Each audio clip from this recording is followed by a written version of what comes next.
పెద్ద రేగి చెట్టు అన్ని కాయలు. హాయ్ హలో గైస్, వచ్చేసా మీ ముందు కొత్త వీడియో తెచ్చేసా. ఈరోజు వీడియో వచ్చేసి ఏంటంటే సంక్రాంతి టైంలో అయితే మా ఫ్రెండ్ వాళ్ళ ఇంటికి అయితే వెళ్ళాం. అక్కడ 2 రేగి చెట్లు పెద్ద పెద్ద చెట్లు అయితే ఉన్నాయి. ఆ రేగి చెట్టుకున్న రేగి కాయలు కోయడానికైతే ఆ చెరువు పక్కకే దిగాం. ఆ 2 రేగి చెట్లు అయితే చెరువుకు ఒడ్డుగా ఉన్నాయి. ఆ చెట్టు నిండా కాయలే. ఒక్కో చెట్టు చాలా పెద్దగా ఉంది. అలాగే ఆ చెట్టుకి కాయలు కూడా చాలా కాయలు ఉన్నాయి. ఒక్కో చెట్టుకి చాలా కాయల వరకు ముగ్గిపోయి కింద పడిపోయినాయి. అలాగే ఆ చెట్టుని అప్పుడు కోసిన తాజా కాయలే ఈ రేగిపళ్ళు. ఈ రేగిపళ్ళు కోసేటప్పుడు ముళ్ళుగానే గుచ్చుకుంటే చాలా బరువు చేస్తుంది. అలాగే ఈ రేగిపళ్ళు కొంచెం సప్పగా ఉంటే ఉప్పు కారంలో కలుపుకుని కూడా తింటారు. ఉప్పు కారం కలుపుకు తినే ఈ రేగిపళ్ళు ఉప్పుగా పుల్లగా కారంగా వగరుగా ఉంటాయి.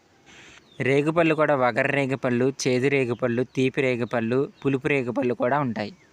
రేగి చెట్టు కింద పడిపోయిన రేగిపళ్ళు తినేటప్పుడు అవి ముగ్గి పడిపోతాయి కాబట్టి వాటి తినేటప్పుడు చూసుకుని తినాలి, అందులో పురుగులు ఉంటాయి. ఈ రేగిపళ్ళుతో మేమైతే రేగి వడియాలు, రేగిపళ్ళు పచ్చడి, అలాగే జామ్ కూడా చేసుకుంటాం. వీటితో మీరేం చేస్తారో కామెంట్ రూపంలో తెలియజేయండి. ఇంతే ఫ్రెండ్స్, నా వీడియో కనుక మీకు నచ్చినట్టయితే లైక్ చేయండి, షేర్ చేయండి అండ్ మరిన్ని వీడియోస్ కోసం నా ఛానల్ని సబ్స్క్రైబ్ చేసుకోండి.